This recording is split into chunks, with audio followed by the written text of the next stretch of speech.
Assalamualaikum warahmatullahi wabarakatuh. Perkenalkan, nama saya Endah Agustina, NIM 2018-53122, kelas C. Di sini saya akan mempresentasikan mata kuliah proyek pengembangan sistem informasi dengan judul Sistem Informasi Kerajinan Tangan di Kelurahan Kerjasan, Kota Kudus. Di sini sudah terdapat hasil analisa masalah yang terjadi. Di antaranya, yang pertama, belum mampu memasarkan. Yang kedua, mengeluarkan banyak waktu. Dari subjek-subjek masalah terjadi, analisis sistem harus dapat mengidentifikasi kemungkinan-kemungkinan penyebab terjadinya masalah. Yang pertama, masalah yang terjadi adalah belum mampu memasarkan. Dapat diidentifikasi yang menyebabkan masalah ini adalah ada dua hal. Satu, operasional penjualan sangat kurang. Yang kedua, pemasaran yang kurang berhasil. Yang kedua, masalah yang terjadi adalah mengeluarkan banyak waktu. Masalah ini dapat diidentifikasi karena beberapa sebab, yaitu banyaknya produk yang dibuat. Yang kedua, membuat produk menyita waktu banyak. Selanjutnya, ini analisis sistem yang tadi, seperti yang tadi ya. Kita bisa dilanjutkan lagi. Identifikasi titik keputusan penyebab masalah. Yang pertama, operasional penjualan sangat kurang. Titik keputusannya, proses pembuatan barang rumit sehingga harga lumayan mahal. Yang kedua, pemasaran yang kurang berhasil. Titik keputusannya, hasil masih menggunakan penjualan manual. Promo yang kurang menarik. Yang ketiga, banyaknya produk yang dibuat. Titik keputusannya, terdapat order pemesanan. Yang keempat, pembuat proyek menyita waktu. Yang pertama, titik keputusannya, kerumitan pembuatan kerajinan. Yang kedua, kesulitan bentuk pembuatan. Yang ketiga, pengrajin baru lumayan kurang cepat pembuatannya. Selanjutnya, ada identifikasi personal kunci. Yang pertama, ada Bapak Rio sebagai lurah, jabatannya pemimpin, tugasnya itu yang bertanggung jawab atas kegiatan kerajinan, memantau kegiatan perkembangan kerajinan tangan, menyetujui kerajinan tangan yang akan dipasarkan. Yang kedua ada Bu Faid, bagian pendataan kerajinan, jabatannya sebagai staf. Bertugas sebagai pengawas kegiatan pembuatan kerajinan, membantu pendataan yang memesan kerajinan. Yang ketiga, sebagai pendataan masyarakat yang mengikuti kerajinan tangan. Selanjutnya, kita bisa ke perancangan sistem. Yang pertama, ada DFD. Yang kedua, ada Flow of Document atau FOD. Di sini bagian gudang mendata barang masuk di distributor. Setelah itu, sales memesan barang di bagian gudang yang nantinya barang tersebut akan dijual kepada konsumen. Selanjutnya, bagian gudang mengecek data anggota sales. Jika sales sudah terdaftar di bagian gudang, maka bagian gudang akan mereverifikasi pemesanan. Jika belum terdaftar, maka sales tersebut ditolak pemesanan barangnya.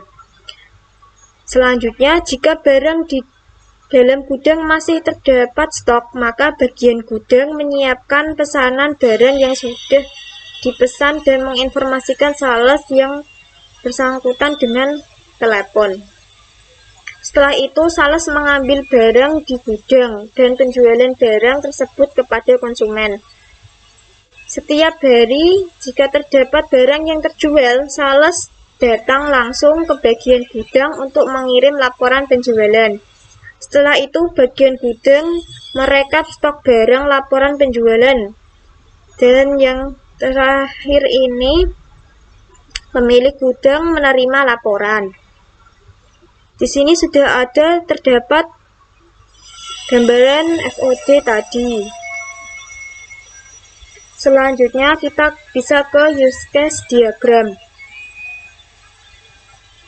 Identifikasi masalahnya di sini ada admin, gudang, sales, juga pemimpin. Sekarang kita bisa melihat business use case. Di sini terdapat admin, pengolahan data admin.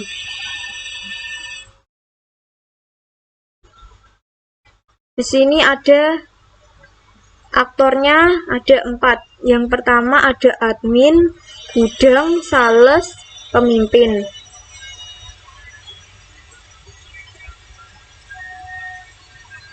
Selanjutnya kita bisa menuju ke sistem use case diagram. Aktornya ada admin, gudang, sales, sama pemimpin, seperti yang tadi. Bedanya ini proses manualnya dihilangkan.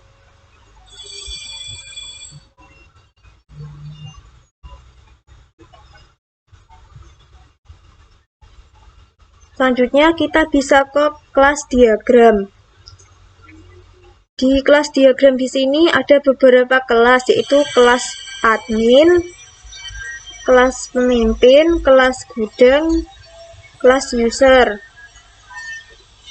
kelas jenis barang, kelas barang masuk, kelas sales, kelas pemesanan, stok barang, kelas penjualan. Selanjutnya ada sequence diagram.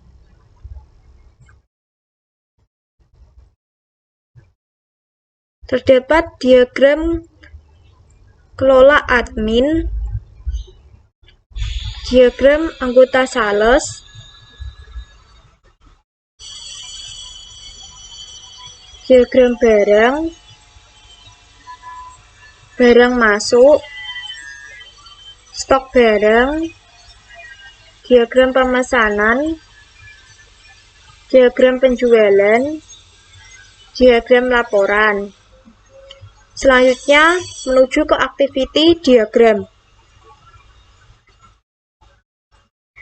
Activity diagram di sini menyesuaikan kelas diagram yang tadi. Seperti anggota sales, jenis barang, diagram barang masuk, stok barang, diagram pemesanan, diagram penjualan, yang terakhir diagram laporan. Selanjutnya kita ke structure diagram. Structure diagram di sini juga menyesuaikan kelas diagram sesuai atribut yang ada di kelas diagram. Yang pertama, structure diagram kelas admin. Yang kedua, structure diagram kelas anggota sales. Yang ketiga ada jenis barang. Yang keempat, kelas barang. Yang kelima, barang masuk. Yang keenam, stok barang. Ketujuh, pemesanan. Yang kedelapan, kelas penjualan.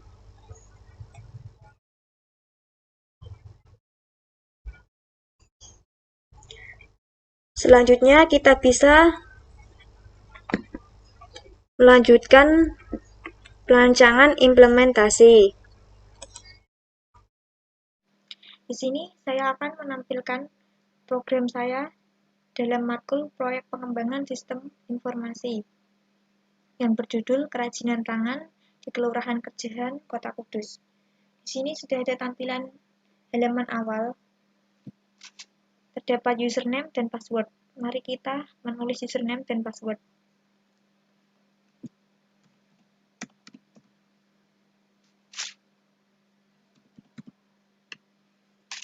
Setelah itu kita bisa pilih sign in. Setelah berhasil, terdapat tampilan halaman awal yang terdiri dari distributor, merek, juga barang. Pertama, kita bisa melihat item merek terlebih dahulu.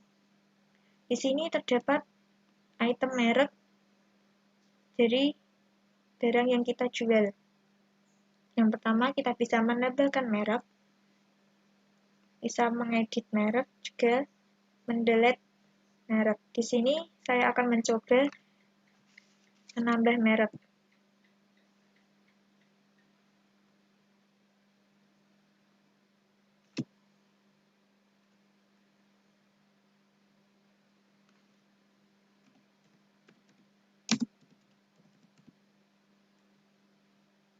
Kita bisa menambah foto barang yang kita jual.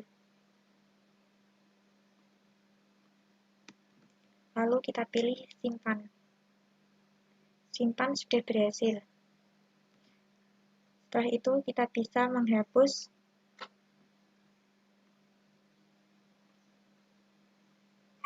berhasil. Selanjutnya kita juga bisa mengedit.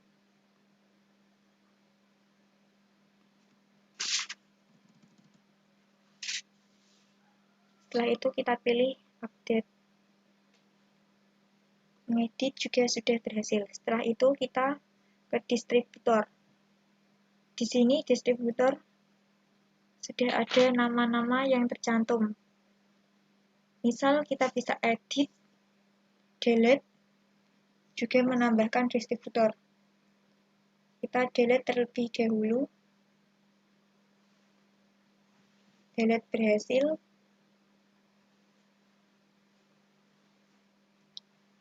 Coba kita mengedit.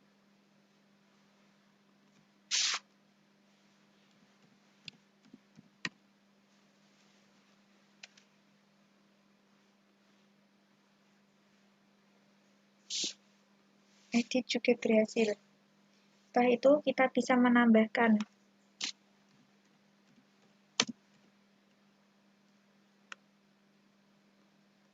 nomor HP, bisa ditulis, alamat,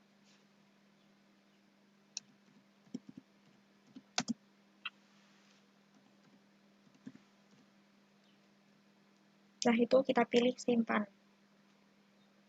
Mengedit barang, menambah, hapus juga sudah berhasil semua. Setelah itu kita bisa memilih item barang. Di sini kita bisa menambahkan barang yang ingin dibeli. Misal nama barang, meja TV, merek, handicraft yang sudah tadi kita input, distributor yang tadi sudah kita input, harga barang kita bisa input manual,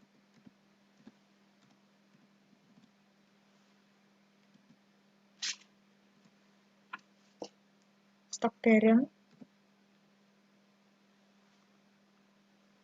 tambah barang yang akan dibeli, keterangan tersedia jika masih tersedia. Setelah itu kita pilih simpan. Simpan sudah berhasil. Hasil yang didapat dari program ini bisa ditampilkan semua tambah barang yang sudah ditambahkan. Ada kode barang, nama barang, merek, distributor, juga tanggal masuk, harga barang, juga stok. Di sini kita juga bisa mengedit, hapus. Coba kita edit terlebih dahulu.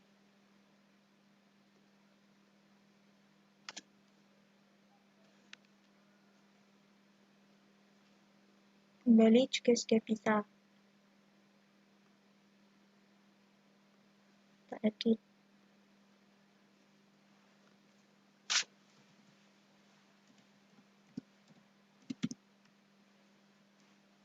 Setelah itu kita update. sudah berhasil. Setelah itu, kita bisa menghapusnya. Hapus juga sudah berhasil. Hasil yang ditampilkan dari program ini sudah bisa dihapus, diedit, juga ditambahkan. Sekian, terima kasih. Presentasi dari saya. Wassalamualaikum warahmatullahi wabarakatuh.